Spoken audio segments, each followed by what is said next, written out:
sebelum kita memulai pembelajaran hari ini, ada baiknya kita mulai dengan doa, dengan bacaan basmalah. Bismillahirrahmanirrahim. Ada yang masih ingat apa materi pembelajaran kita minggu yang lalu? Ayo. Pemikiran pendidikan Imam Al-Ghazali, Bu. Ada yang masih ingat bagaimana konsep pemikiran pendidikan Imam Al-Ghazali yang baru kita pelajari minggu yang lalu? Ayo. Tentang mendekatkan diri kepada Allah, membentuk manusia yang berakhlak mulia dan mengembangkan potensi jiwa manusia, Bu, agar selamat di dunia dan akhirat. Ya, mantap. Baiklah, sebelum kita lanjut ke pembahasan mata kuliah kita pada hari ini, Ibu memiliki ice breaking. Coba semuanya berdiri dulu. Jadi ini berkaitan dengan nama-nama tokoh pemikir pendidikan Islam, ya. Berkaitan dengan nama-nama tokoh pemikir pendidikan Islam. Jadi seperti apa, Bu? Nanti setiap orang silakan sebutkan salah satu siapa nama pemikir pendidikan Islam. Ini seperti menyebutkan nama tokoh berantai. Paham kira-kira maksudnya? Misalkan dia sebutkan salah satu. Siapa yang kamu tahu nama pemikir pendidikan selain Imam Al-Ghazali? Ibnu Sina. Berarti seperti ini bentuknya. Ibnu Sina disebutkan satu. Yang kedua, sebutkan yang pertama dan berikan yang baru. Yang ketiga, sebutkan yang pertama, yang kedua dan yang baru. Jadi nanti kalau ada yang nggak bisa, kalau ada yang tidak bisa mengulang kembali, nanti akan kita suruh maju dan kita beri hukuman, ya. Bisa kira-kira? Bisa, Bu. Ya, kita mulai dari kanan atau dari kiri? Kanan, Bu. Ya, dari kanan. Silakan. Ibnu Sina. Ibnu Sina dan Ibnu Rushdi. Ibnu Sina, Ibnu Rushdi dan Al-Farabi. Ayo, belajar sama semua. Ayo.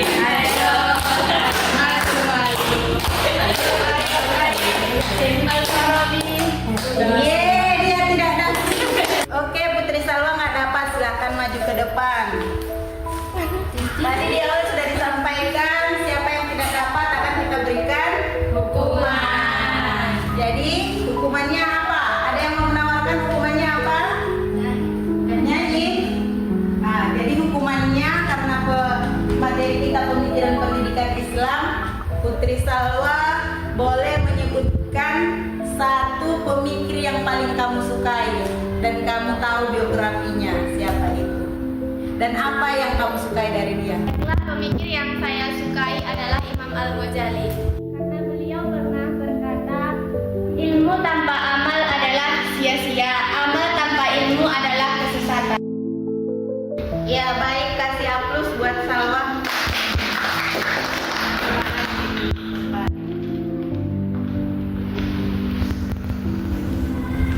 Jadi pada pertemuan kali ini kita lanjut dengan materi pemikiran pendidikan Syekh Imam An-Nawawi.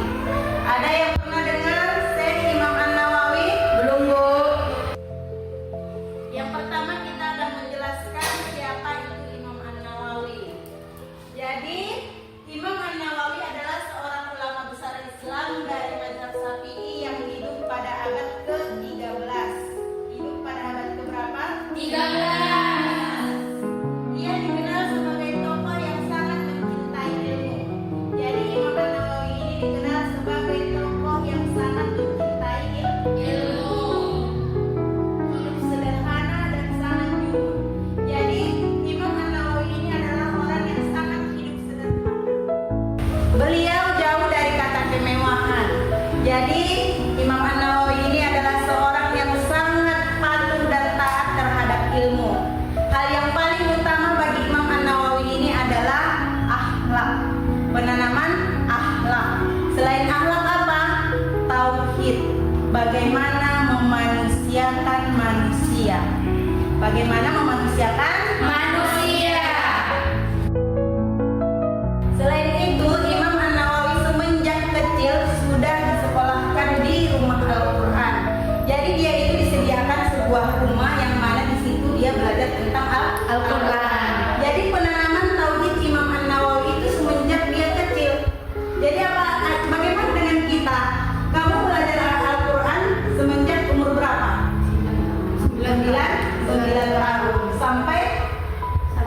sampai sekarang. Jadi Imam An-Nawawi juga belajar semenjak umur kalau tidak salah 10 tahun. Setelah itu dia ke Damaskus. Jadi Imam An-Nawawi ini semenjak kecilnya dia ditanamkan ketauhidan. Kalau tauhidnya sudah kokoh, kemanapun dia pergi dan dimanapun dia berada pasti dia akan selamat. Jadi belajar Al-Quran itu bukan hanya belajar tentang teksnya aja, tapi juga memahami apa makna yang terkandung di dalam Al-Quran. Karena banyak juga orang yang dapat Al-Quran, hafal Al-Quran, tapi dia mengamalkannya dalam kehidupan sehari-hari. Jadi yang benar itu kita dapat Al-Quran, kita hafal Al-Quran, dan kita mengaplikasikannya dalam kehidupan sehari-hari. Jadi diharapkan di situ ada perubahan tingkah laku. Kemudian kita lanjut ke pemikiran pendidikan menurut Imam An-Nawawi. Pemikiran pendidikan Imam An-Nawawi menekankan pentingnya tauhid. Pemikiran pendidikannya menekankan pentingnya tauhid. Ada yang mengerti apa maksud daripada tauhid itu? Tauhid. Apa itu tauhid, Rizka? Tentang ketuhanan, Bu. Mantap. Apa itu yang lain selain tentang ketuhanan? Tentang keesaan ketuhanan. Oke, selanjutnya ada lagi pendapat yang lain. Apa itu yang dimaksud dengan tauhid? Tentang keesaan Tuhan. Tentang keesaan Tuhan. Yang lain? Mendalami pengenalan Tuhan. Ya, mantap. Jadi, menekankan pentingnya tauhid. Itulah fondasi yang paling utama yang harus ada dalam diri kita. Tauhid, meyakini akan adanya Allah, meyakini keesaan Allah. Ketika kamu yakin akan keesaan Allah, apa yang kamu lakukan? Mengerjakan semua perintahnya dan menjaga larangannya. Jadi kamu bisa mengatakan mengerjakan semua perintahnya dan menjauhi segala larangannya. Tentunya kamu tahu apa itu yang diajarkannya dan apa yang kamu aplikasikan, ya seperti itu kan harusnya. Iya, Bu. Bukan hanya mengatakan mengerjakan apa perintahnya dan menjauhi apa larangannya. Perintahnya yang mana yang kamu lakukan? Seperti sholat. Kenapa kamu harus melaksanakan sholat? Karena itu suatu kewajiban. Dari mana kamu tahu itu adalah sebuah kewajiban? Dari Al-Quran dan hadis. Dari Al-Quran dan hadis. Apa ayat yang mengatakan tentang Al-Quran dan hadis yang menyuruh kamu untuk melakukan sholat?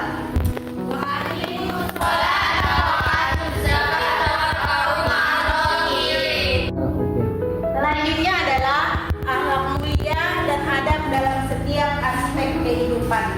Jadi akhlak inilah yang paling penting. Apalagi yang kita lihat seperti anak-anak zaman sekarang yang Gen Z. Kalian masih generasi apa? Seperti apa akhlak yang kalian lihat di lapangan? Kurangnya akhlak ataupun adab. Kurangnya akhlak ataupun adab. Contoh kurangnya akhlak dan adab itu dalam tingkah laku. Dalam tingkah laku itu seperti tidak menghormati yang lebih tua lagi. Dan itu kita sadari, bahkan itu kita juga ikut melaksanakannya. Padahal adabu apa? Adabu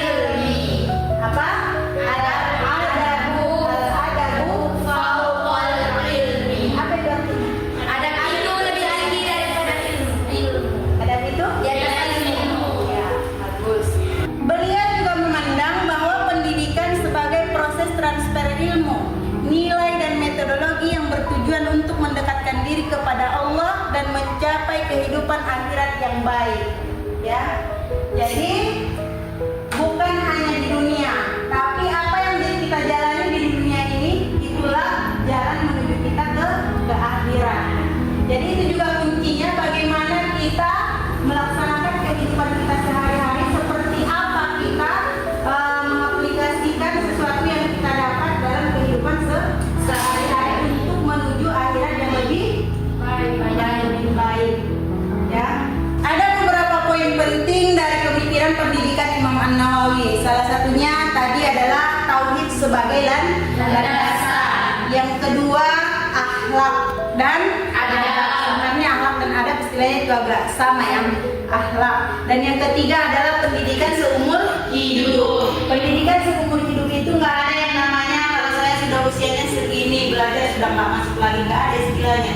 menuntut ilmu itu sepanjang hidup, seumur hidup. Nggak ada yang namanya batasan sampai misalkan ini kayaknya udah nggak masuk lagi ke pemikiran apa yang disampaikan keluar kiri, keluar kanan.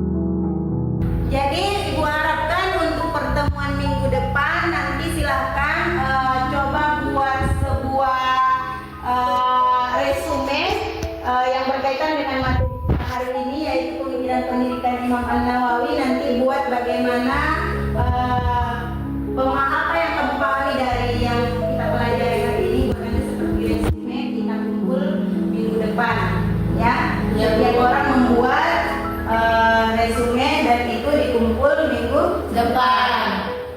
Bisa kira-kira? Bisa, Bu. Ada lagi pertanyaan? Tidak, Bu. Ya, kalau tidak ada lagi, kita cukupkan pertemuan hari ini. Mudah-mudahan kita termasuk hamba Allah yang selalu bersyukur, yang selalu taat terhadap perintahnya, dan yang selalu mengharap pertolongan di yaumil akhir kelak. Ya, wabillahi taufiq wal hidayah.